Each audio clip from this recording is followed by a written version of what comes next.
E a gente vai continuar entendendo um pouco mais sobre essas projeções e o que esperar sobre finalmente o avanço desse acordo agora e comentar um pouco sobre a decisão dos chefes de Estado, toda a repercussão disso com o José Pimenta, diretor de Comércio Internacional da Barral M. Jorge Consultores Associados. José, muito bem-vindo mais uma vez aqui no Money. Um feliz 2026 para você. Olá, Muriel, bom dia. Feliz 2026 a todos. Quero muito te ouvir sobre esse cenário. Antes de mais nada, a gente ouviu agora o Naka falando sobre a importância do avanço desse acordo. Eu queria entender como é que você enxerga isso para o Brasil, para a União Europeia. E a gente vê muito uma avaliação de que é um win-win, né? Os dois estão ganhando, os dois blocos. Tem algum bloco na sua avaliação que acaba ganhando um pouquinho mais ou não? Muriel, é importante analisar o acordo, né? Agora já pode ser chamado um acordo, né? Embora a gente tenha ainda passar pelo Parlamento Europeu em relação ao rito processual e depois, no caso do Mercosul, os parlamentos nacionais, mas é importante notar que ele consagra uma relação histórica, uma relação não só cultural, que começou lá atrás, política, econômica, mas, sobretudo, nesses últimos 100 anos, uma relação comercial muito frutífera. Como o Naka mostrou há alguns minutos atrás, a gente está falando aí não só de uma corrente de comércio e de serviços na casa de 150 bilhões de dólares, né, anuais, mas também de um estoque de investimento europeu no Mercosul na casa dos seus 400 bilhões de euros, né, como ele colocou. Então, de maneira geral, quem ganha? Ganham as cadeias que já estão, de alguma forma, constituídas, as cadeias produtivas que já coexistem e, mais do que isso, já tem uma integração produtiva. Estamos falando de cadeias produtivas de alimentos, do agronegócio, no caso do Brasil, que é complementar à indústria da agroalimentícia também da União Europeia, minerais e, no caso europeu, cadeias complementares à produção aqui no Mercosul, falando de farmacêuticos, máquinas, equipamentos, máquinas de transporte, químicos, entre outros. Então, são cadeias que já estão, de alguma forma, já existem em termos de integração, né? Coexistem em termos de integração econômica e produtiva, e agora vão potencializar esse ganho. Então, esse é um primeiro momento, né, de criação de comércio, de consolidação de comércio. E aí você tem, ao longo do processo de desgravação, né, para quem não está acostumado com o jargão comercial, desgravação nada mais é do que a redução da tarifa de importação. Um acordo existe para isso, para reduzir a tarifa de importação, que hoje é cobrada de ambos os lados. Aí você vai ter, gradualmente, paulatinamente, ao longo dos seus 10, 15 anos, a depender do setor, maior integração também de outras cadeias. Isso vai beneficiar não só o produtor, novos negócios e o consumidor de ambas as localidades, Muriel. Perfeito, José. Também aproveito para te perguntar, diante desse cenário, como é que fica o impacto para a competitividade quando a gente olha para o cenário brasileiro? A gente estava comentando agora há pouco a questão da denominação de origem, o Naka explicando para a gente esse cenário. Talvez seja um ponto que preocupe muitos dos produtores, porque aí vai ter que ter uma adaptação bem importante.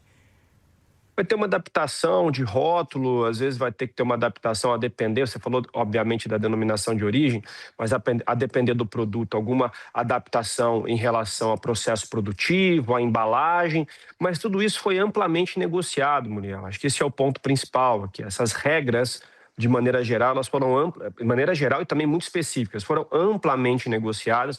Vai ter denominação de origem para o lado de lá também e do lado de cá.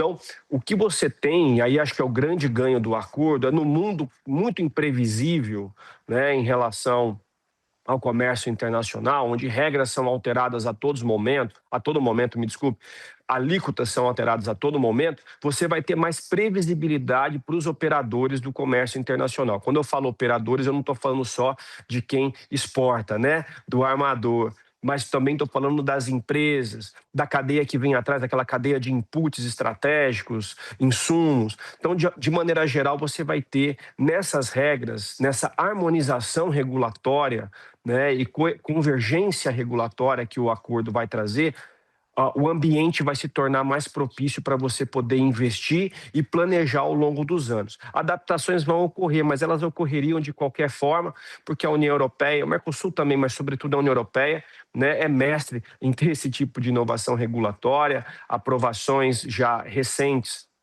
de algumas legislações relativas ao meio ambiente, entre outras. Então, é importante olhar para frente e olhar para um horizonte melhor de comércio entre ambas as regiões, Muriel.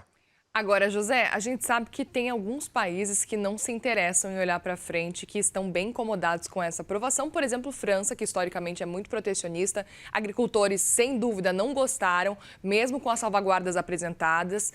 A Itália recuou, no fim das contas, foi o fiel da balança, né? Acabou aprovando, votando para aprovação desse acordo. E eu queria entender na sua avaliação como é que fica esse cenário para a França especificamente. De certa forma, a França também vai acabar se beneficiando, mas também pode ter um impacto. Como é que você enxerga esse cenário diante aí dos protestos, diante de tudo que a gente tem acompanhado já há bastante tempo quando a gente fala de França e esse acordo? Excelente ponto, Muriel, mas aí é importante a gente ter em mente aquilo que é discurso político e aquele discurso para dentro de casa e o que é realidade econômica.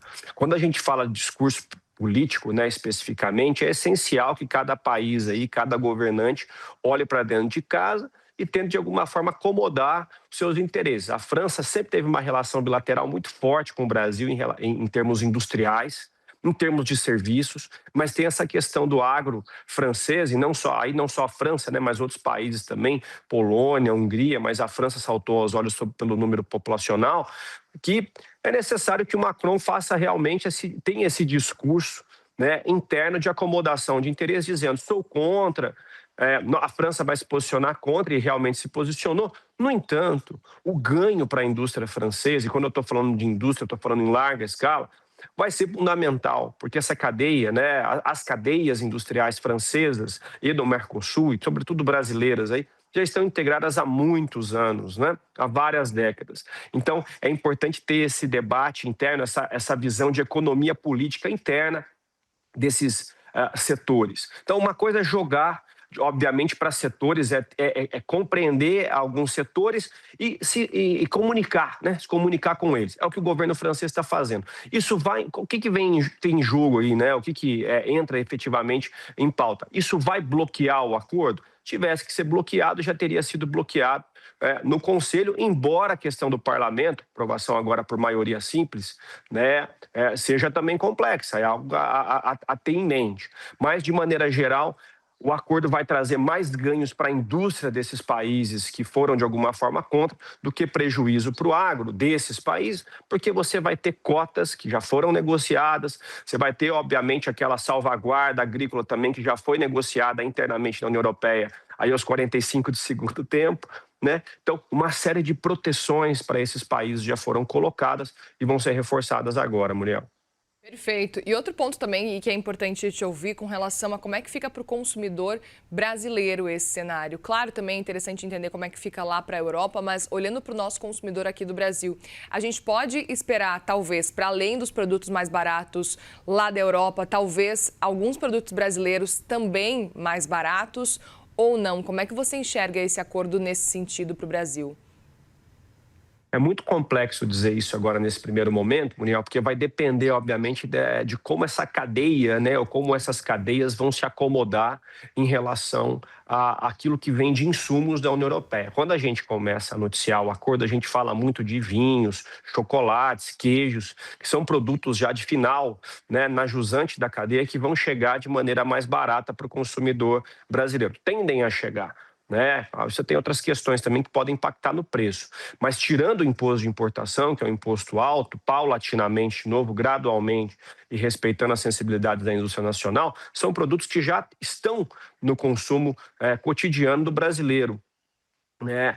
Então, esses produtos vai ter um efeito maior, né, no curto prazo. No longo prazo, são aqueles produtos que, de alguma forma, compõem a cadeia produtiva de um bem final aqui. Então, algum insumo estratégico da área de indústria de transformação, algum bem de indústria pesada, algum componente, insumo fármaco, químico. Então, aí você vai ter uma diluição desse custo. A tendência é essa, ao longo da sua cadeia produtiva, para que desemboque a um preço menor obviamente, para o consumidor final. De novo, o imposto de importação é fundamental a gente ter isso em mente. Essa é a razão de ser de um acordo, né? Mais comércio, é isso que se vende quando se traduz, né? Quando se coloca um acordo comercial. Mas mais do que isso, eu chamo a atenção para a previsibilidade nas regras, nessa harmonização e convergência regulatória, previsibilidade, de investimentos. Tudo isso tende a gerar um efeito benéfico no longo prazo, né? E de maneira geral para ambas as economias, Muriel. Perfeito. Outro ponto que eu queria entender diante da sua avaliação também é olhar para o cenário de transição. Quanto tempo que a gente pode esperar que realmente pode ser possível avançar com esse acordo, no sentido de que a gente pode já perceber os produtos europeus já chegando no supermercado brasileiro e vice-versa também, até porque os agricultores já sintam esse impacto também. A gente sabe que é uma transição, não é algo da noite para o dia, mas como é que você está acompanhando esse cenário e em quanto tempo você acha que a gente consegue concluir esse acordo? De maneira geral, se leva aí depois da assinatura, né? Quando eu falo assinatura, aí sim você está falando da próxima semana, depois da ratificação lá na União Europeia. No caso, agora o acordo foi dividido, a parte comercial entrando em vigor mais rápido lá, sendo aprovada pelo Parlamento e depois, obviamente, consolidado pela União Europeia. Você tem a parte daqui, né? Você tem que olhar para cá. Quando eu falo para cá, Mercosul, Brasil. Você tem que ter a necessidade de ratificação interna, né, passando pelos congressos dos países do Mercosul, para que depois sim tenha sua entrada em vigor. Então, em média, tá, Muriel, se leva aí de 2 a 4 anos para um acordo passar pelos parlamentos, né? No caso brasileiro, 4 anos em média é o que se leva para você ter a promulgação, né, a ratificação completa, a internalização, como a gente fala no jargão do comércio internacional, desse acordo de maneira completa. Então, eu diria 4 anos aqui no Brasil, se tudo correr bem. Muito bem, a gente segue acompanhando então nessa expectativa. Obrigada, viu, José, por acordar cedinho para conversar com a gente aqui. Volte mais vezes ao longo desse ano de 2026. Obrigado, Muriel. Sempre um prazer estar com vocês. Um abraço a todos. Um abraço, obrigada.